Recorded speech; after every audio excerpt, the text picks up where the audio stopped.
Hello, everyone. Sorry, I was looking for my unmute button. Good evening. My name is Katrien and I am from Avansa, Oost-Brabant. Welcome to you all. Glad to see that there are some people with their cameras on. It's always nice to see who is participating in this webinar over this evening.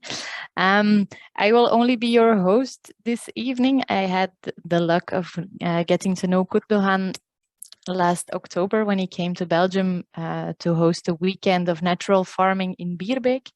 And we were very glad to see all of the people interested in participating. We had 60 people participating in the weekend and we had more than 100 people on the waiting list. So that's why a lot of people are engaged at this moment to be really volunteers and to get natural farming introduced here in Belgium.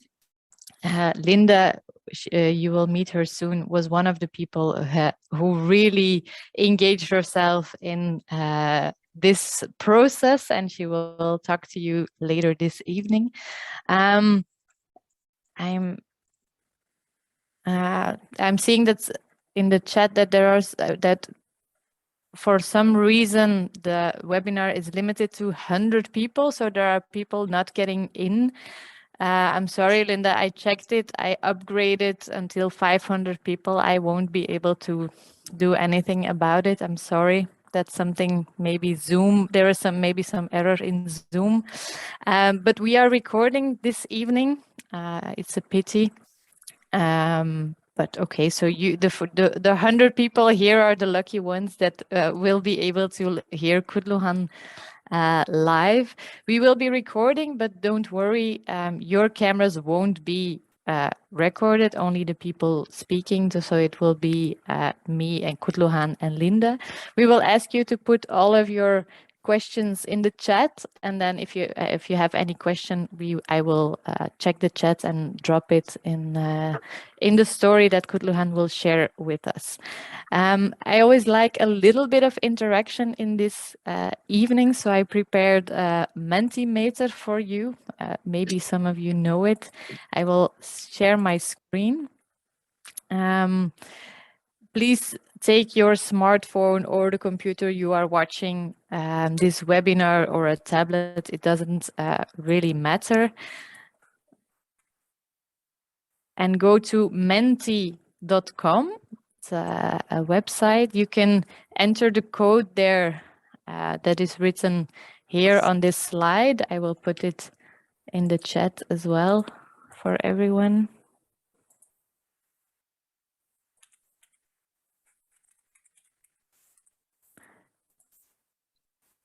Okay, and I would like to know where you are located, from which city or place are you watching this webinar at the moment? Let's see what pops up.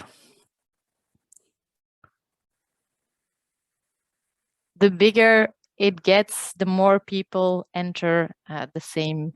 So I'm seeing Antwerpen, Heernegem, we have the Netherlands, various people, Tienen, Randst. Okay, very nice to see all of the differences.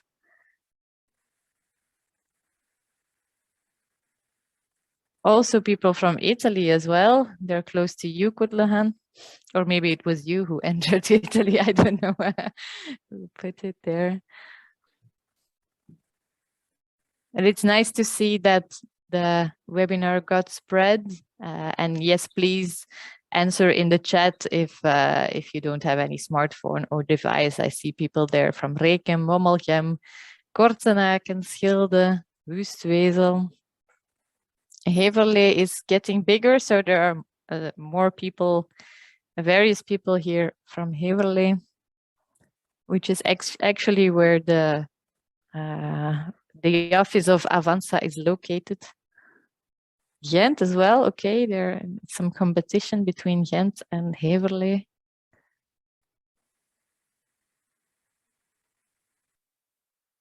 Okay, I will let it pop in the meantime. There are a lot of people here joining today because some of the stories that Kutluhan shared with us in the weekend were very eye-opening, even for people that were already farming for quite some time. Some people were farming just in their gardens. Other people are farming as a job. We have some CSA farmers there, and it was very interesting to see how we, growing up here with all of our education, our images are formed and our information is limited as well. And it was very eye-opening to hear Kutluhan's story. And I will ask you, I will share the next slide. What comes to your mind when you hear natural farming? I recognize some people here in this webinar that already followed the course with Kutluhan. Other people, just what pops in your mind? Maybe I see Fukuoka, somebody read a book. Please share with us your thoughts about what is coming to your mind when you hear natural farming. And that will be my last minute here, and then I will leave Kutluhan for you. And I will ask you, if you have any questions, please write it down in the chat.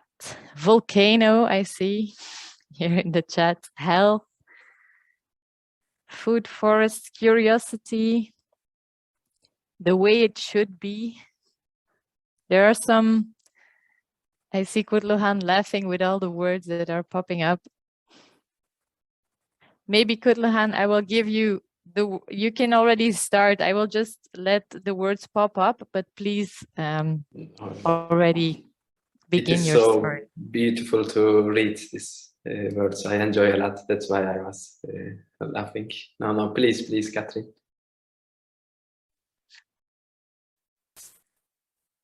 But in the meantime that people are sharing their thoughts, I will just tell that Kutluhan is calling here from Italy. He has his proper farm there, and he is also engaged in the Natural Farming Center, an NGO. He's traveling worldwide to introduce people in natural farming. We were able to host him here, but in the past month, he has been to Turkey, Kenya, and I don't know, maybe other places as well. So he travels a lot to share all of his knowledge, all of his experiences. And in the coming hour and a half, he will share some of his thoughts with us here this evening as well. I think, Kutluhan, you can start your story, please. Thank you, Catherine. Thank you very much. So I would like to firstly present myself. My name is Kutluhan, and I am a farmer in Italy. In 2014, after I have read the books of Fukuoka, I wanted to discover this reality, to see the applied examples of natural farming, and I decided to travel. I spent 2 years in South America with the students of Fukuoka, and then another almost 5 years in Greece with another student of Fukuoka. And since over a year, I am having my own farm and applying the natural farming in Italy. And today, the main topic, it will be about the trees, reproduction of the trees, pruning of the trees, and the root stocks of the trees. And please, any moment, if you have any question, just share it and just write it on the chat, and then Catherine will present the question. I will be happy to hear any comments or any knowledge or any experience that you would like to share. Please feel free about it. So let's start with the natural form of the trees and pruning of the trees. Let's open two subjects And then let's go with the parallel with these two topics and meet at the point of unifying them. So what you imagine when you think of a tree, what kind of shape it takes, what are the natural form of the trees? Any tree in the world or any seed that we take, it will have a different shape from the others. Even the same seed, if you take it and plant it in a sea level or on the top of a mountain or in the forest next to a river, in each time it will take a different shape, depends on the light, wind, water, and other circumstances. And each tree will have a shape from the other as well. Like we as human beings, each of us are different than the others. But when we say a human being, there is a valid form for all the human beings that are present in this world, which are two arms, one body, two legs, and one head. This is, although we are all different from each other, still this form is valid for all human beings. It is same for dogs, it is same for cats, it is same for any kind of living beings in this world. And it is same also for the trees. Although each tree will have its own form, still there will be a valid form that is applied for all the trees, most of the trees. And this form basically is one main trunk is raising in this shape towards the sky and having the branches in a spiral of a form of a DNA, our DNA. And the branches will make an angle, larger angle from the bottom, and then as they go up, it will they will get closer to the trunk. This information is not because Fukuoka told us or someone else told us. It is simply if we take a seed and then plant it, this is the form that it takes. So that means that this is a natural form of a tree that nature decides that it takes. It is not because it is unwritten information, but it is simply its own nature. And let's open the other topic. Why do we prune trees? What do you think about it?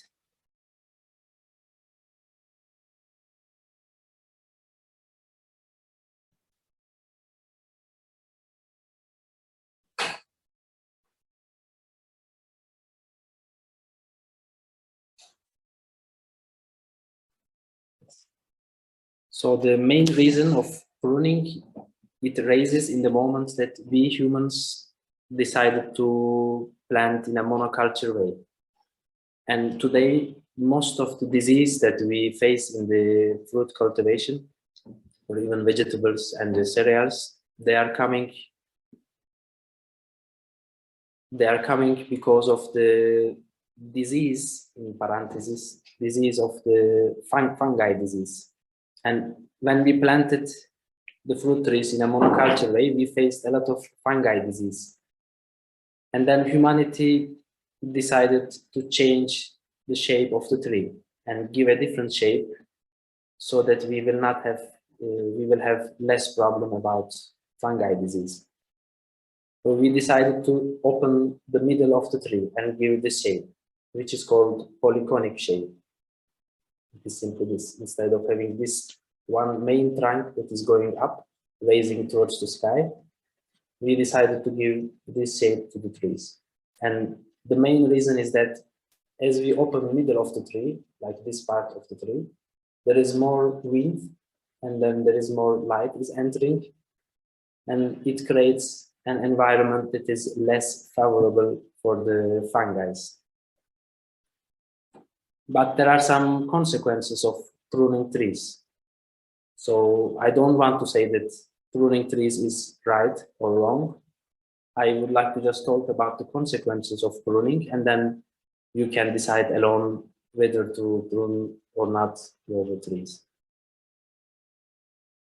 First of all, a tree that is pruned just once, even just once, we have to keep on pruning all its life. There is no way to go back. It is like a child, and we have an intention of, we want that this child has to run faster, and then we go there and cut the arms by thinking that the energy of the arms will go to the legs so that this child will run faster. Obviously, this will not happen. We will just take its own sustainability, its own autonomy from this child. And in the moment you prune a tree, you have to prune all your life. If you decide not pruning the trees that are already pruned, probably they will not have a long life. And this is what also happened to Fukuoka, if you have read his book. He receives from his father a citrus farm that are pruned, and then he decides not to prune those trees. And within a couple of years, all trees were dead. He found himself in such a situation and then start again from seeds and then arrive to the point of not pruning. So in the first moment, let's see what happens if we decide not to prune a tree that is already pruned. Imagine this is the shape that we give to a tree. It's called polyconic shape. And in the moment that we decide not to prune anymore, the tree wants to go back its own origin instinctively, which was a main trunk that was raising towards the sky and then the branches around. But it is too late. It cannot do it anymore. We already have taken its own nature. So in the first year, in the moment you decide not to prune, the tree will make a lot of shoots. In this branch will make a lot of shoots towards the sky. This will be the first year's movement of the tree, like this. And then the middle of the tree will be densely covered with the vegetation. And each of these shoots will act as if it is a new tree, because tree instinctively wants to go back to its own nature, but it cannot do it anymore. And then if we decide still not to prune, within a few years, we will not be having any harvest, and most probably tree will suffer, and then within a couple of years, it will die. It will not survive. So a prune tree has to be pruned continuously. You cannot stop pruning. You can reduce the action of pruning, maybe prune less, 1 year less, 1 year a bit more, but stopping totally will not happen. You have to keep on pruning. And there is a very big consequence as well, because we human, we have one symmetric line, which is this. In this line divides the humans in two equal pieces. And the same symmetric line for the trees is the soil level, like this. So if you see a tree that has this shape, that one main trunk is raising towards the sky, that means that there is a taproot that is going down directly in the soil, breaking the soil and looking for the underground water and the minerals. But in the moment we change the form of the tree above the soil, which we give this shape, so we give the same shape to the roots. The roots take these shapes. Instead of having one top root directly going down, now the tree has this form of its roots. What we see above the soil, it is the same under the soil. It is like a symmetric line at the soil level. So as the roots of the tree stays in this form, very superficial, and this is the part where the soil gets dry in the summer months, quicker than the deeper points of the soil. That means that we need to continuously water. These trees will require more water because we eliminate the taproot that was supposed to go down under the soil, underground, and look for the water. Since we eliminate it, since we change the shape of the roots, that they stay like this superficially, we have to water those trees. And another consequence of pruning trees, the movement of the lymph. As we have a blood in our body that circulates in our body and distributes the elements, oxygen and carbon dioxide. And the same action is done for the trees with the lymph. Simply gathering all the nutrients from the roots, and then it is raising to the top of the tree, and as it falls, it starts distributing the nutrients. This is the natural movement of the lymph of any tree. Not as it is going up, but as it is going down, it starts distributing the nutrients. So in the natural movement, the lymph had to arrive here to the top of the tree, and then as it goes, it starts distributing the nutrients. This is how it's supposed to be. And this is the reason the fruits that are higher, they are always sweeter than the lower fruits, because they get the first nutrients.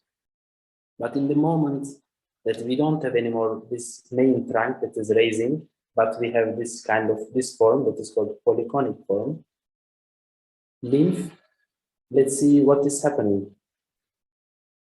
It arrives here to this point as it is raising, and then it has to arrive as it is nature to the highest point of the tree, but it doesn't exist. And to eliminate this situation, farmers normally, as they prune trees, they leave a little vegetation here. That is called in Italian language tiralinfa. Tirare means to pull, linfa means lymph. So pull, lymph puller, we can translate like this in English language maybe. And they leave this vegetation that is called tiralinfa in order to orientate the lymph, so that the lymph can arrive here, the highest point of the tree, and then continue to distributing the nutrients. But let's have a look what is happening. In this moment, lymph comes here and then goes up because there is the highest point of the tree, and then distributes the nutrients, and then goes down, and then it has to go up again, and then down, and then up again. And this form can be 3 or even 4 branches like this. So lymph has to go up 3 or 4 times more, up and down. It has to make this movement in order to distribute once the nutrients. As it is own nature, it had to go up only once, and then by falling, it had to distribute the nutrients. But in this case, it has to continuously go up and down 3 or 4 times more. You can think that a heart of a human being has to beat 3 or 4 times more in order to circulate our blood in our body. So what will happen in the long run? We will not have a healthy life, and we will not even have a long life. And during our living time, we will suffer from many diseases. And this is the same for the trees. Plus, in each year, when we prune these branches, these shoots that tree is continuously making, we are taking this energy from its vital energy. and then the movement of the leaf continuously up and down. A tree in wild nature that is not pruned by humans can easily reach over 100 and 150 years. But in the farms, nowadays, a tree cannot survive more than 20 to 25 years. Because we are consuming the energy, the vital energy of the tree in a very concentrated period. As we continuously prune, and then the leaf has to make continuously this movement up and down. There was a question from Rijke who asked if you remove a dead branch, does it count as pruning as well? No, this is like a cutting hair. That branch is like cutting hair, that is totally fine. So this is the main reason why we can find still the apple trees, cherry trees, pear trees that are living in the nature and passing easily 100 and 150 years, but in the farms they will not live, they will not survive more than 20 to 25 years. This is another consequences of the pruning trees. And there is one more reason that farmers prune trees, because many fruit trees, they have a tendency of producing 1 year more and 1 year less. Maybe this is a knowledge that we have it for olive trees, but actually it is valid for many fruit trees. This is their nature. They produce 1 year more and 1 year less. Not yes and no, but more and less. But in the moment we prune trees, the tree thinks that it is dying. And as an instinctive reaction, it wants to continue its own generation. And next year, it produces a lot of seeds in order to survive. And a lot of seeds means a lot of fruits. So next year, they produce again. And next year, again. The other year, again, without any break, let's say. But a tree that lives continuously under stress of death by pruning, and who eats those fruits that are coming from dead trees, what happens? We take the same energy to our body, that a living being is living under a condition of the death stress and producing its fruits, and we are taking this energy to our body. And actually, we are not very different from the trees. If you look at the world, where there is suffering, human beings are making more children. Where there is well-being, human beings are making less children. It is very similar actually with trees, or like survival instinct, let's say like this. And we have arrived to the point, I don't know, have you ever been in any country in South Europe? We get to the point that we prune olive trees in such a way that there are main branches like this thick, maybe. And then there is only a little vegetation like this green part. So the heavier that you prune, the more that the tree will produce next year, of course, within the limits. Someone is asking that if you don't prune a tree and they live for 100 years, will they one day retire and like produce less? That will happen like us. We be born, we get the most productive part in our life, and then as we get older, the production also, let's say, will be in the retirement period. And someone is asking as well, how can you recognize if a tree is grown from seed or not? She has a very old cherry tree. Does it mean that it has grown from seed because it's an old tree, or how is it there some way that you can recognize it? it is very difficult to, like, if it is grafted, a tree that is grafted on a rootstock that is grown from seeds or another kind of rootstocks that we will be talking now, this we cannot recognize it. This is not possible to recognize if it is grafted. If it is not grafted, if you see just main trunk is raising, even in that case, it is not possible to recognize. So there is not really a way to understand if it is grown from seeds or not. It's not be possible after many years. Okay. So this is mainly the parts about pruning, and we will return back. Now let's talk about the reproduction of the trees. How we can reproduce trees and what are the consequences of these reproductions.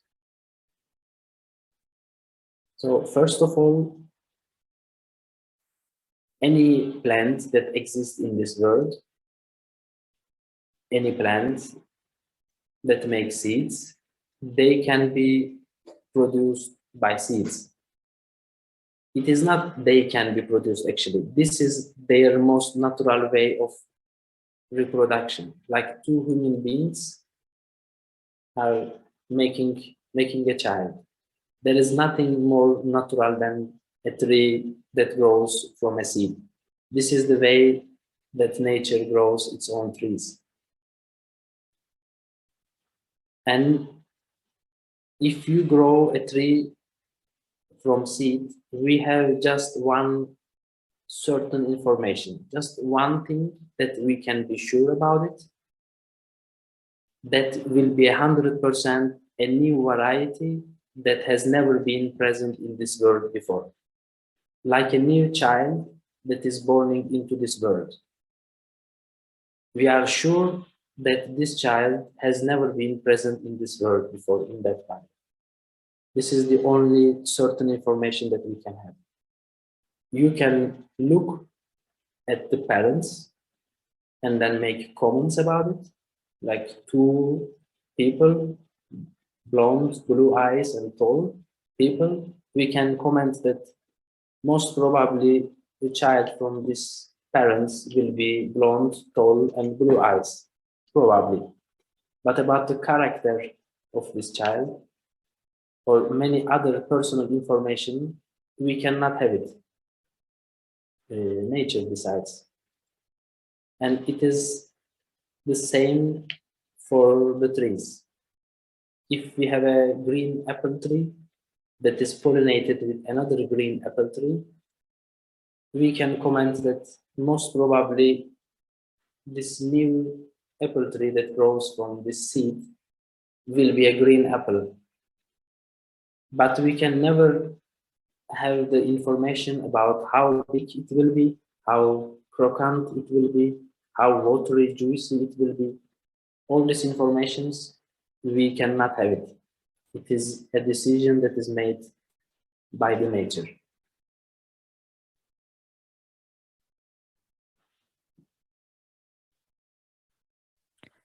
I see there is a question still about the pruning.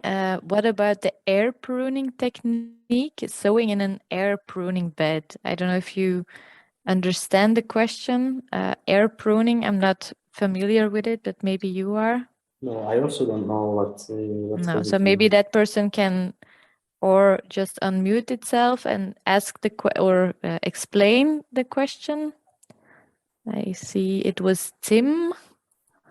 Yes, it's a technique where they sow mostly nuts in a bed made by wood, but at the bottom, like after 1/2 meter or so, there's a roaster, so it touches the air, and they do it in order to make more side roots, to get the rootstock go sideways. What do you think about this technique? What do you think it would do to the tree?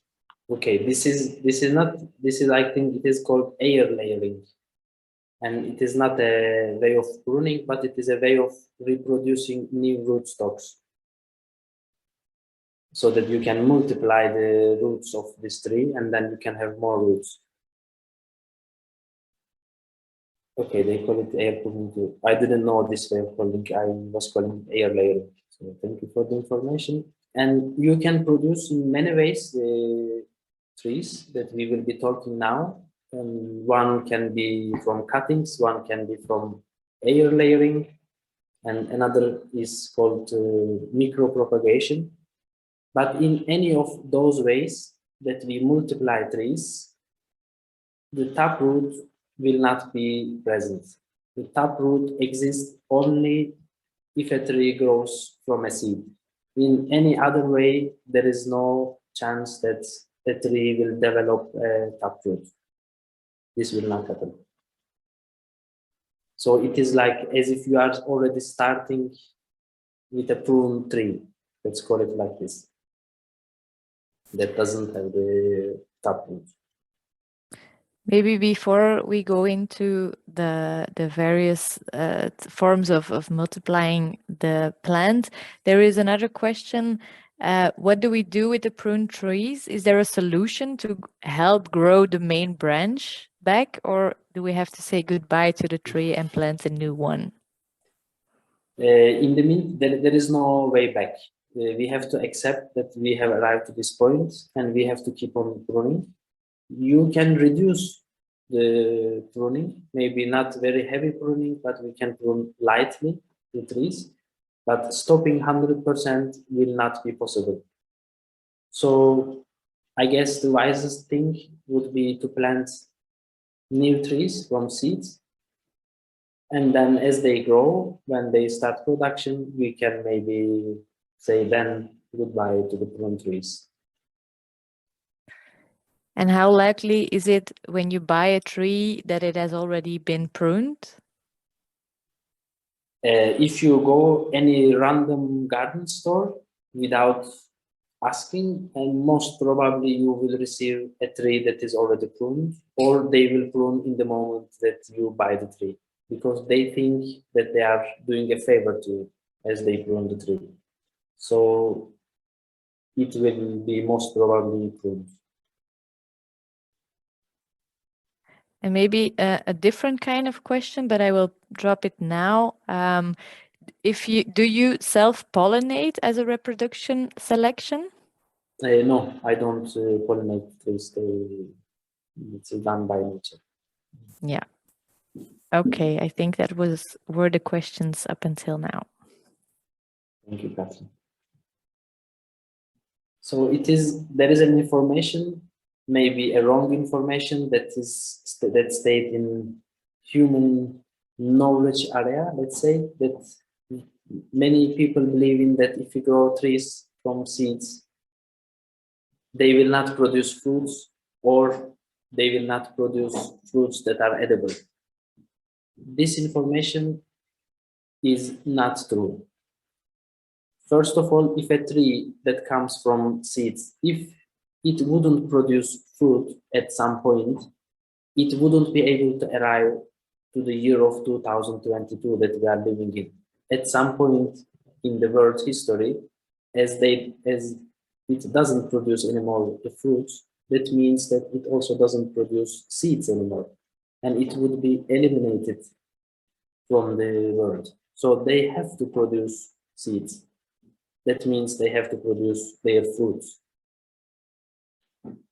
And there is also another belief that is, most of people believe that, or many people believe that a tree grown from seeds will not have edible fruits. I believe that this belief stays with an idea of when we start having the commercial production. At some point, the trees that are grown from seeds, maybe they wouldn't satisfy the requirement of the market by their size or by their color, by their non-perfect shape, let's call it like this. And then it stayed in our mind, or it took a place in our farming area that the trees grown from seeds, they will not have an edible fruit. Maybe it is more correct to say they will not have a fruit eligible for the market. This would be more acceptable, I think, to say. But again, this information, we cannot know it. Any fruit that we are eating today, at some point, they started from seeds.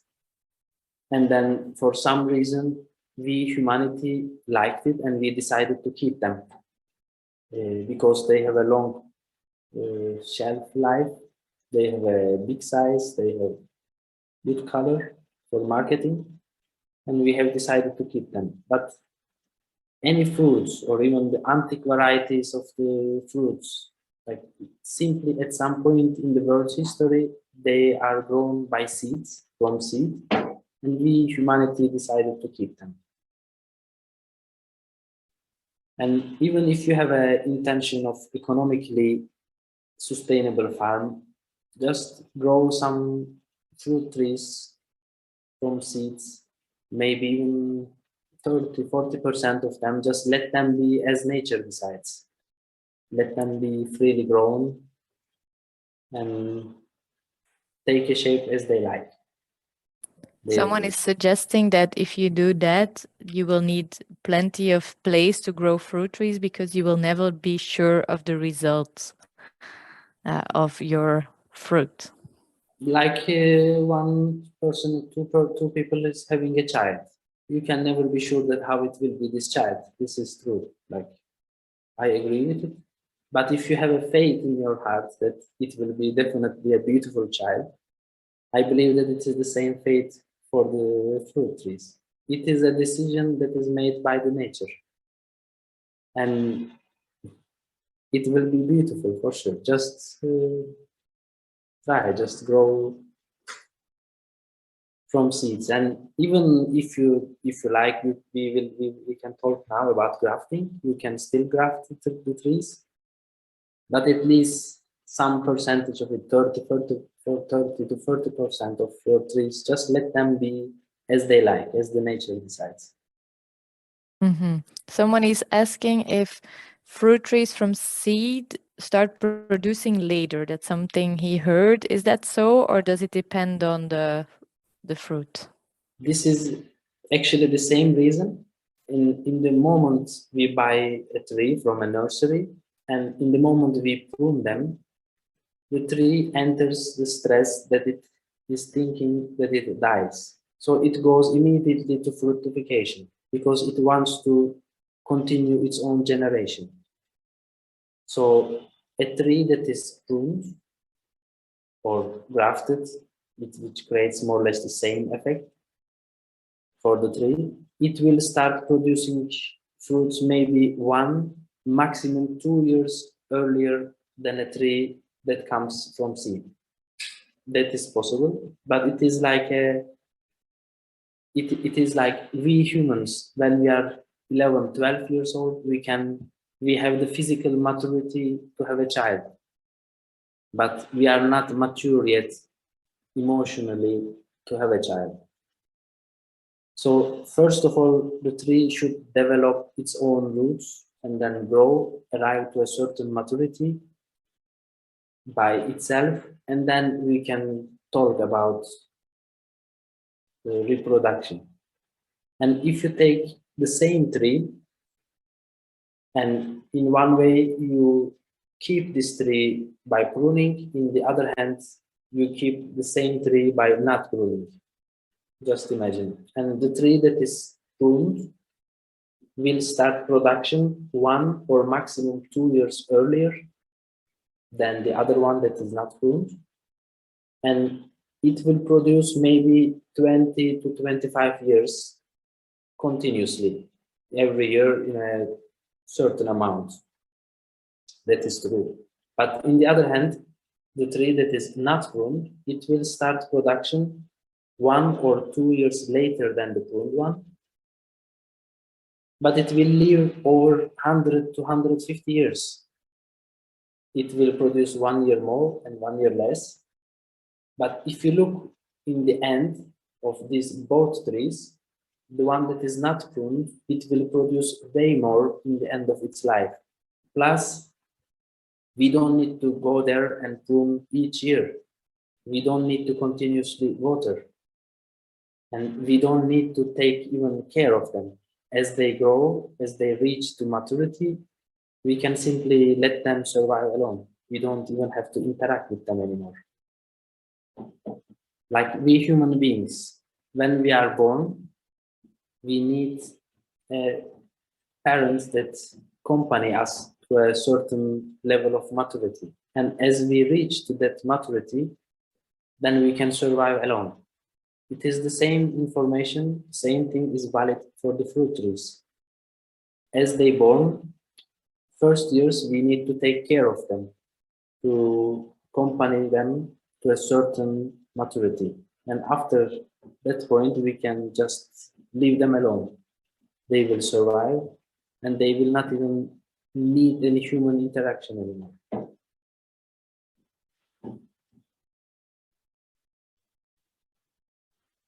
So if there is any question till here, please ask.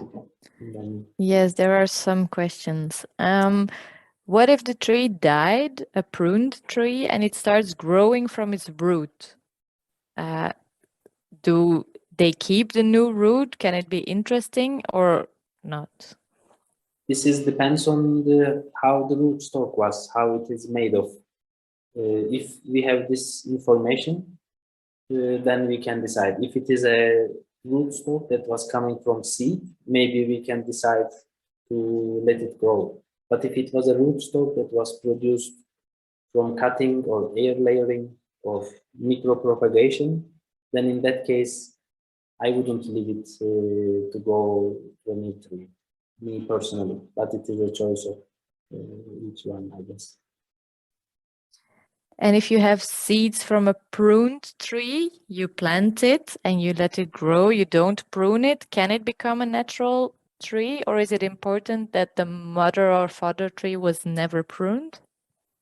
It is better that it is never pruned, but even if you take a seed from a pruned tree, that doesn't mean that the child of this tree will be pruned. It will still get its own natural form, but it will still carry the effect of pruning.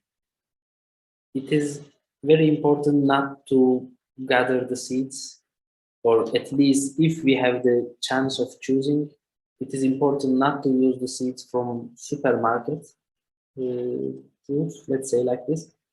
Like nowadays, if you buy a peach from supermarket, as you open it like this, also the seed breaks. It is already broken, actually. You just open it and it breaks it and it opens in two. That means that the seed is not fertile anymore. That means that during the growth of this tree, there was an excess of chemicals have been used. The tree is not fertile anymore. And it is the same also for us human beings. Because of the excess chemicals, humanity is also losing the fertility, and also the trees are losing their fertility. So if you have a possibility to reach a seed, at least not chemically grown trees, that is important. If you have a friend that is cultivating, just gather those seeds, or we can take a walk in the nature and find wild trees, wild fruit trees. You can gather the seed of those trees and then germinate them.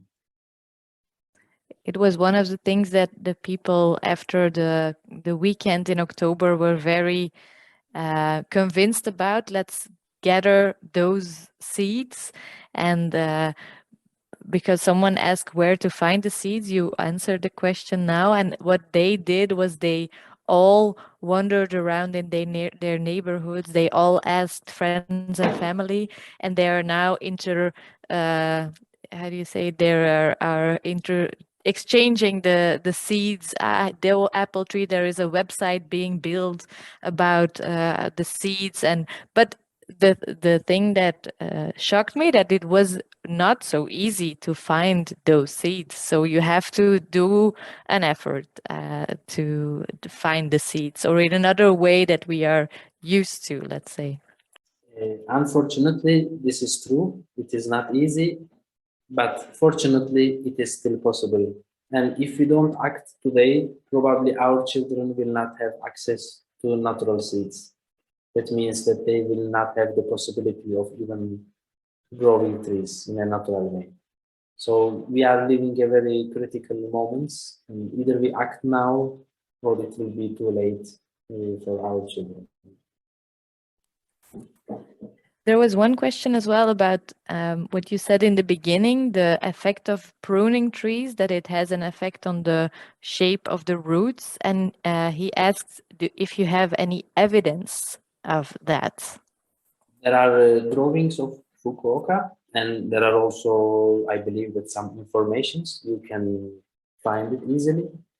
And one confirmation to it, for example, I can say just now that will be valid, I believe. Like when you like to water a tree, or a farmer, when they like to water a tree, the water normally they irrigate in the shade of the branches. So if these are the branches, let's say, they finish in these points, so they give the water in the shade of the branches, in this circle where the branches are reaching, because the tree is symmetric to the ground. This could be one confirmation, but I believe if one is looking, they will also find more information about it. And even in Fukuoka's book, there are some more information about this. They can also have a look. There's a practical question about conflicting branches.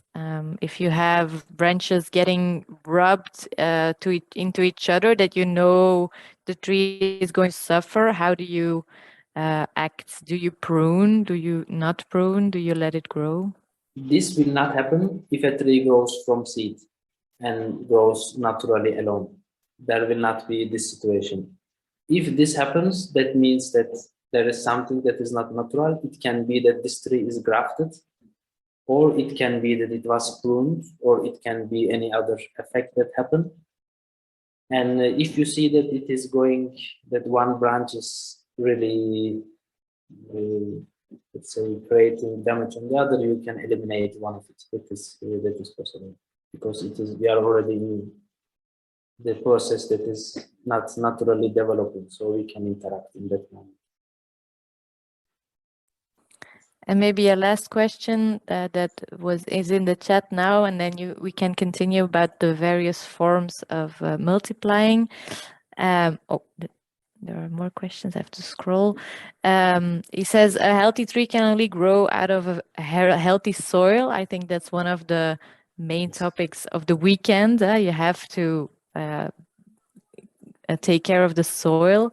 Is there evidence that a tree grown from seeds is less attacked by insects and fungi than a tree multiplied in any other way? And then maybe it could be a good way of starting to talk about the other ways. I believe the proof is in front of us, which is a forest.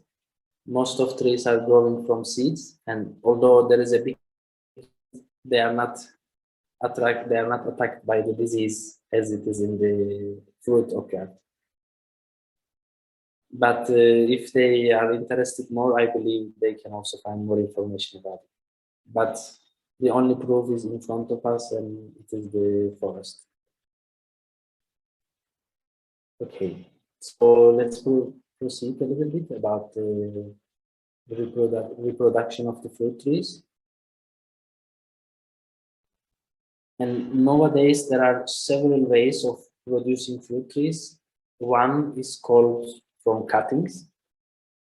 It is simply, we take a branch from a tree, any branch, you can cut it.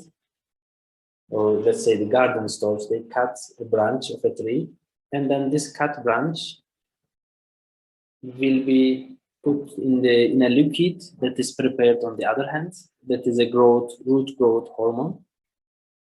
And then it starts making its own roots. And then at some point they plant in the soil or in the pot. This is one way of growing trees that is called from cuttings.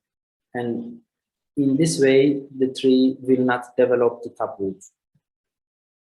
This is a very good way of reproducing the bushes and any kind of, let's say, lavender or rosemary, ribes, currants, any kind of bushes that already don't have the taproot. That can be applied for those plants perfectly. But for the fruit trees, it is better not to reproduce them by cutting. And the second way of growing fruit trees, reproducing fruit trees, it is called air layering, what Tim said before.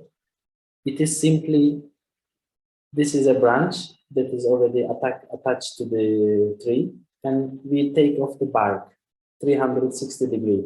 We just pull off the bark and then put a little bit of soil around, just cover everything like this with 360 degrees, and then cover it with a material. So this branch that is filled, let's call it like this part, and covered with soil, at some point it will start to make roots inside. And after a season, they go and they cut this branch and then they plant it. And there is no risk of losing them because they are making their roots. And while they are making their roots, they are attached to the mother plant. So for sure they will survive and they will develop their roots. But still, in this case, the taproot will not be there. It is again a good way of reproducing for bushes, other plants, but not fruit trees. And another way of reproducing fruit trees, nowadays it is getting very popular and taking a very big part in the market. It is called micropropagation. It means that they are having a little piece of a root of any plant that it is enough even one small cell. They take a piece and in the laboratories, they have an artificially produced root growing hormones. And then they put this piece of a root in this hormone. They don't even touch to the soil and they grow in the hormone. So in the end, we have a rootstock, something like this, that doesn't look like any rootstock actually. It is just a big ball, let's call it like this. And then they are sold in the market. It is very easy for them, for the market, and it is very fast. And it is taking a very big place nowadays in the garden stores. Most of the rootstocks are coming from micropropagation. That are roots never even touch to the soil, unfortunately. And again, there is no taproot. It doesn't exist also in this way. And those rootstocks, nowadays also it is getting in the fruit grown market.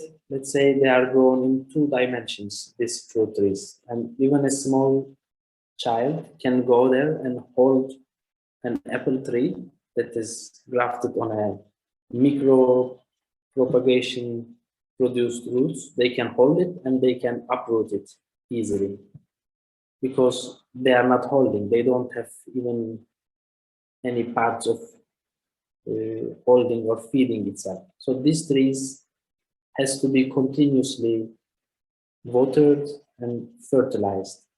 Otherwise, they cannot survive and they cannot produce because the rootstocks are not real rootstocks. And even if you have an interest of having a certain type of varieties because of a reason, because you like it, or there is a request from market, you can still grow your fruit trees from seeds, and then you can graft them with the variety that you like. Fukuoka was also grafting some of his trees, and also other students of Fukuoka, they were grafting some of their fruit trees. It is not wrong, but again, we will have some consequences. We will also talk about grafting now. Before starting with that, I would like to talk shortly about a very efficient way of growing trees from seed that is called stratification. It is simply, we have a pot, and then we need to have a sand, a river sand. They are sold in the garden stores around €2 for 25 kilograms of bag. It shouldn't be a sandy soil, but it should be only sand. And we have this pot with the holes in bottom, and then we put one layer of sand, and then leave 10 seeds. Let's call it like this. Let's say 10 seeds, and then we fill up with sand. We cover all the seeds that we put with sand, and then again 10 seeds, and then again sand, seeds, sand, seeds, sand, seeds. So in the end, in such a pot, in such a surface, we can have over 100 fruit tree seeds or any kind of tree seeds prepared. And this mixture has to be prepared within November, let's say it like this, in this period. And then it has to stay outside. It has to get the cold, it has to get the rain, it has to get the snow if it snows. And in the springtime, we go there, we take our pot, and then observe the first seeds in the highest from the highest part. If you find them, they are making the roots. That means that most of them already started to make their roots. We put it down, we drop it, everything. We throw it, and we will find the seeds that are making their roots, but not making the vegetation. This is a characteristic of a sand. It allows seeds to make their roots, but it doesn't allow, or it doesn't have enough substances to start the vegetation. So in that moment, in the spring time, we can gather all the seeds that are already making their roots. We can have them. We can go around in our farm, make a hole like this in the soil, and then drop the seed, and then cover it with some organic material. This is a very efficient way of growing trees from seeds. And in any other way, it can be that you can simply take the seeds and bury around the farm, or we can prepare seed balls with the seeds and then drop them in the farm. You can leave 3-4 seed balls that are made with seeds, and then put a bamboo stick to orientate them. Or another way, it can be that we can grow them in the pots. But in that moment, we have to be very careful, because the taproot shouldn't touch to the bottom of the pot. Because if the taproot touches to the bottom of the pot, it will start making this movement. It will start turning, rotating. And after that point, it will not go down anymore. It will make always this movement.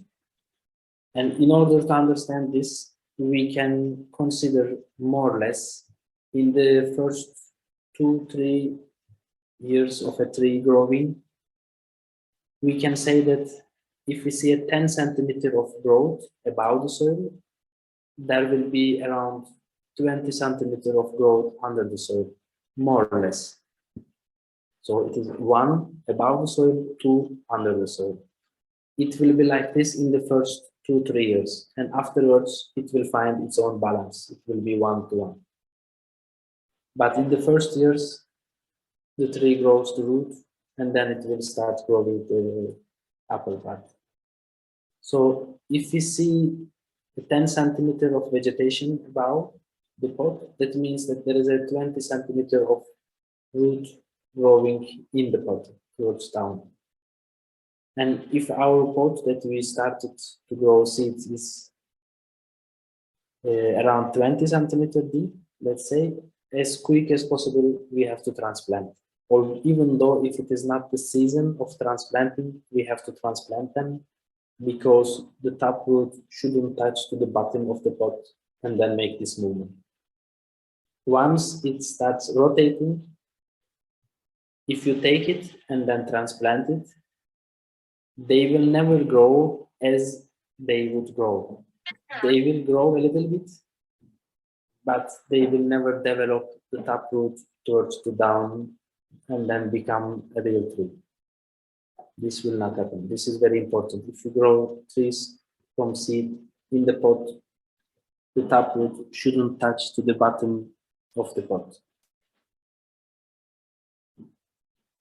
If I'm allowed, I try to, it's Tim, sorry, and the technique I was referring to, I was trying this and I tried to stratify a few hundred walnuts, and all of them started rooting like a week ago. So my idea was to put them in a box, like in a pot, but at the end there's no plastic, there's just a raster, but when the root touches there, it touches the air. And then the idea would be that it would send shoots to the sideways, and after you plant it, that maybe this would be healthier than in a pot where it goes around. What do you think about this? First of all, the roots of the tree, it shouldn't get in contact with the light or even the air. So if you use a pot, if you like to use a pot, it is important that you choose a deep so that the top root can easily go down. And then as quick as possible that it reaches to a certain growth, it is better to transplant. Now they will enter a dormant situation. They will lose, I believe in Belgium nowadays, they are already losing all their leaves. So they will not grow anymore, the roots. They will be in the dormant state. So you can keep them in the position that they are, in the pots that they are. But within the springtime, before the spring arrives, it is better to put them, position them in the soil.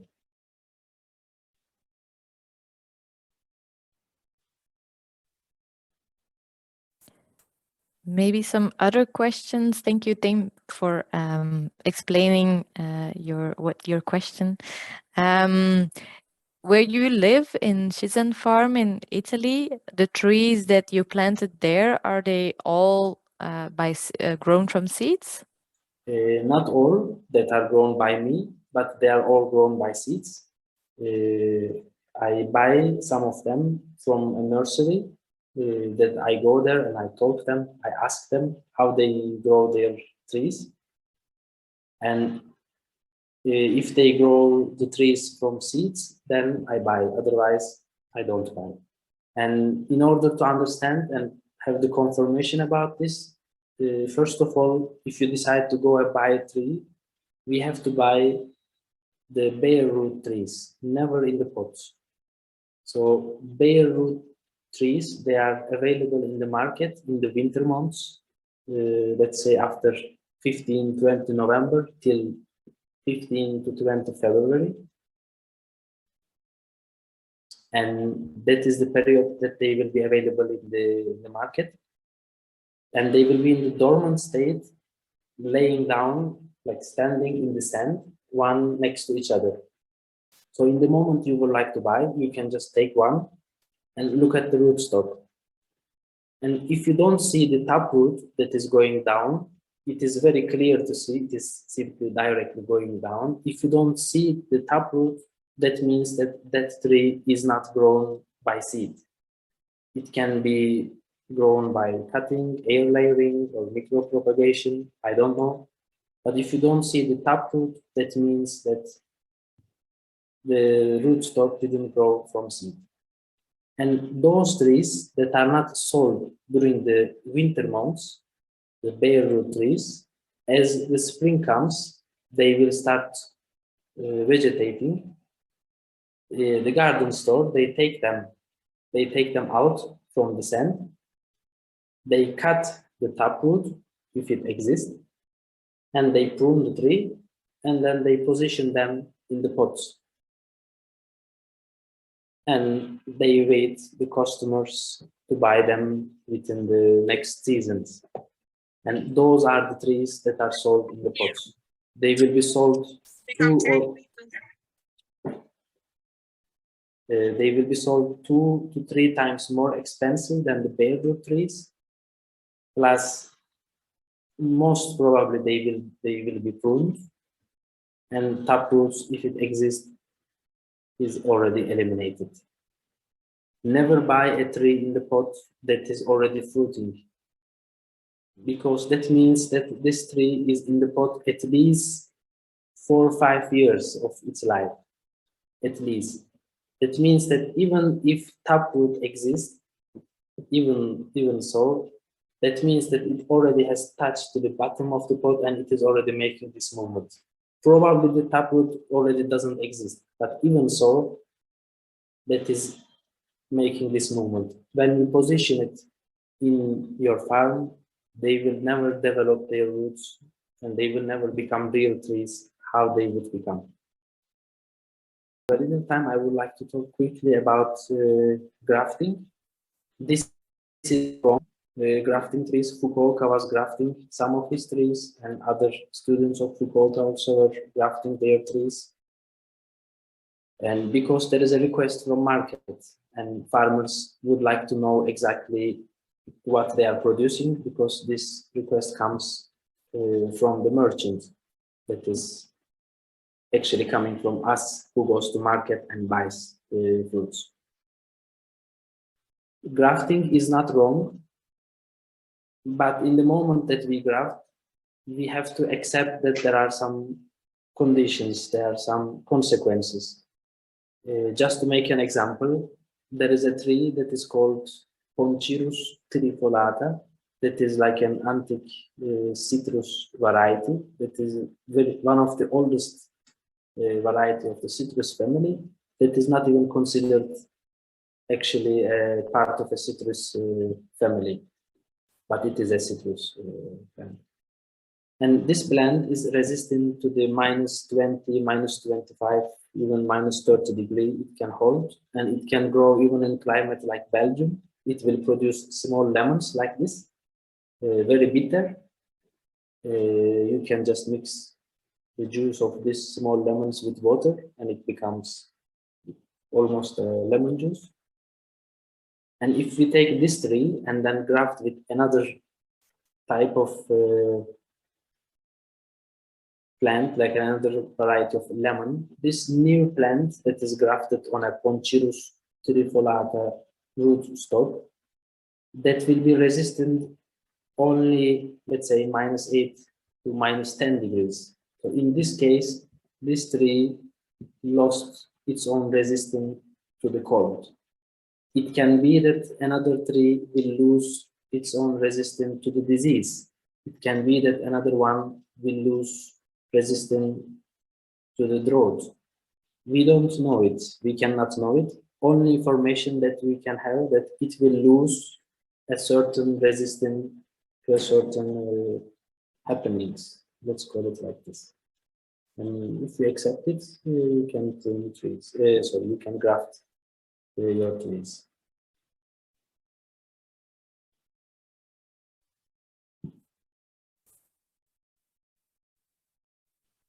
Marijke asks if the Pontus trifolata is called wild lemon in Belgium. Do you know if it's the same plant?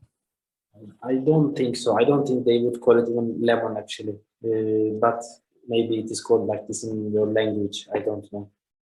Mm-hmm. It's always best to use the Latin name to be sure. And somebody's asking if you can repeat the name of the tree. Ponchirus trifolata, it is called. And Tim is saying yes to the question that do we call it wild lemon, and he has put information about a website that has more information in Dutch about it. Somebody's asking if you have any good books on natural farming. If people after this evening want to know more, read more, what book or books do you recommend people reading?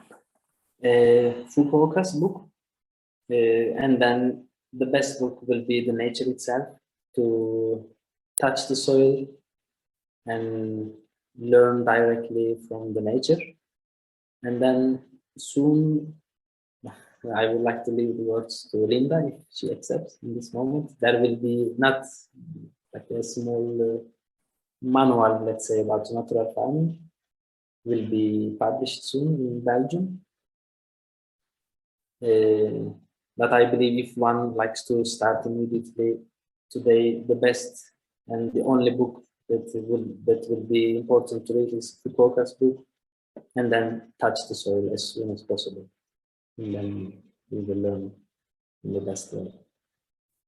Reading a lot of book will create only a confusion in the mind, so one has to touch by its own hands. I think that's a nice way to end. Maybe this this information you are sharing with us, we're all very, very thankful about you sharing your knowledge, your experience. I know it's just 1 hour and a half. It's way too short. There are some questions remaining unanswered, but I would like to maybe, Linda, give you the word about the book that was referred to, because it was something we wanted to share with you anyway. I'm going to share my screen, but Linda, you can. Okay, I'm unmuted. Yes. Okay. So yes, after Kutluhan's coming here, well, the first time I heard him, it was in spring, and I wrote down what I thought it was interesting. And then he came here to Belgium, Katrien, and you continued writing down as much as you could. But there were also geluidsopnames, how do you say that? We also recorded the whole weekend. And we talked a lot about many people about natural farming. And we will organize a lot more workshops here in Flanders and in the Netherlands. But we thought it was also very useful to have just the typed out version, let's say, of the workshop, like a little manual, as Kutluhan says, all these things he's sharing during the whole workshop. So we are working on it now, and many people are typing and layouting and editing, and it's all volunteers' work. So now, as you see on the screen, we are looking for some money to be able to print the book on chemical-free paper and with natural inks. And I don't know yet how much money it will cost, since I don't know yet how many books we will print. But we thought we already start crowdfunding, and when we're really a little bit further in this project, we will of course make an announcement about a pre-buying possibility to pre-buy the book. But yes, we thought it was a nice idea to offer this webinar freely. And if you feel like donating something, then know that your donation will be used for the book that we are working on. And maybe a little, yes, the book will be in English for now. That's first, but also people volunteered to translate. So I think it won't be long before it will be in Flemish. Well, it won't be long. I don't know. I'm always in a hurry, but let's see. Let's see. First the English one, and that's the plan. We have people who are translating. So yes, probably it will be here in Flemish too. Who knows, it will be translated to Italian or other languages. I don't know. Let's see how it goes. And maybe one word on the seats, if that's okay. So we've been looking around. So 60 people have participated to the weekend 6 weeks ago. And me personally, I never heard about these M roots. There were a lot of people in the workshop who are planting trees, starting food forests, who are buying trees. They didn't know either, or some of them didn't know that they were buying trees with these M roots. So we started to call around like crazy. And we found out that actually the Boomgaarden Stichting, so many places we called, all the fruit trees are on M roots. So we actually didn't find any place up to now where people in Flanders are growing fruit trees from seedlings. Just a few kind of fruit trees at Ecoflora in Hasselt, and that's it. So we are running around. You've seen Katrien posted the call, the oproep. That call is for you too. We are still looking for seeds. Linda, just interfering.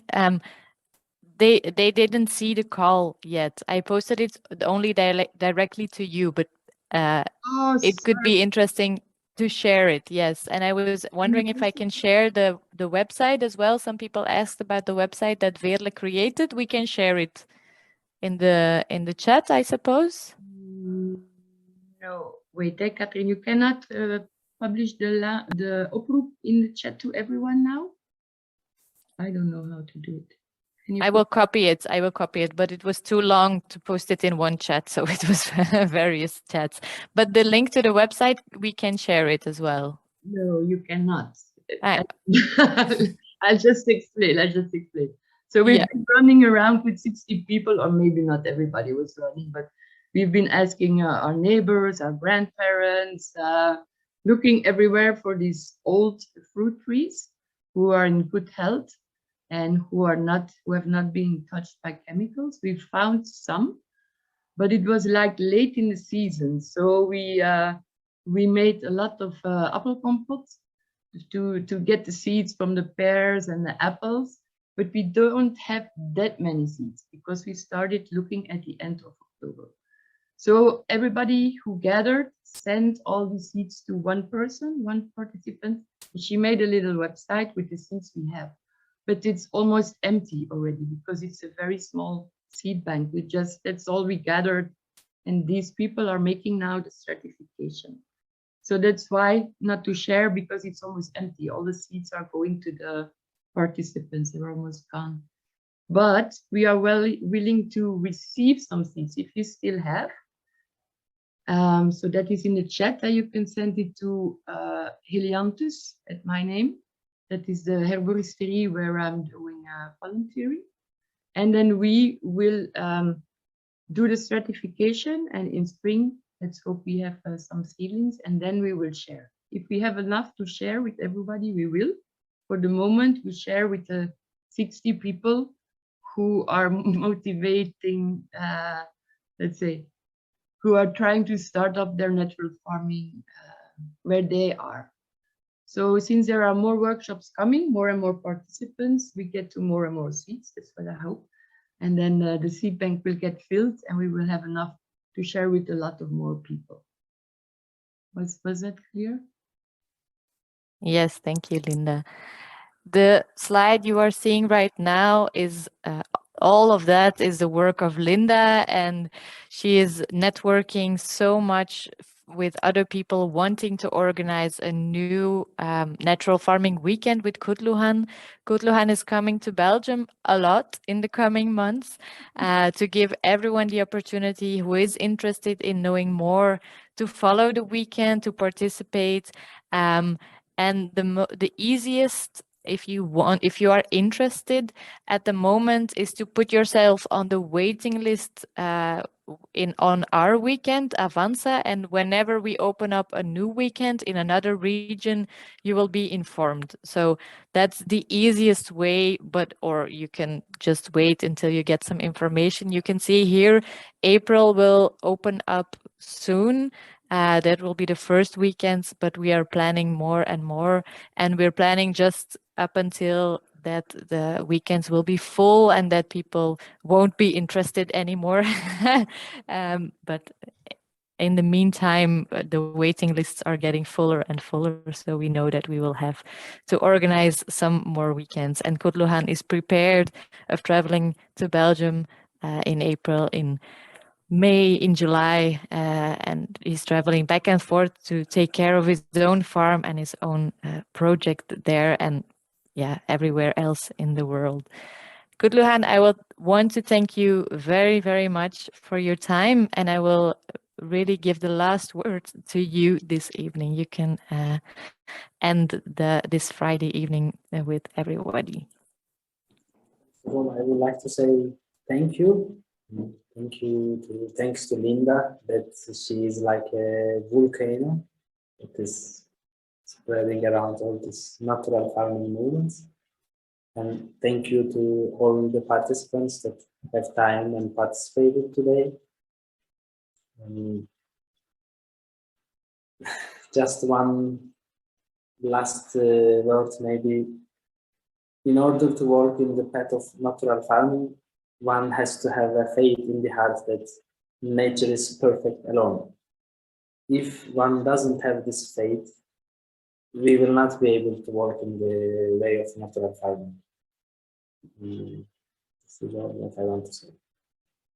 Thank you again, Catherine. Thanks to all of you. Nice to read all of the words. If you want to share anything, please put it in the chat. And I wish you a very pleasant evening. And hope to see you sometime on a weekend or online or whenever you want. Thank you very much. Bye-bye.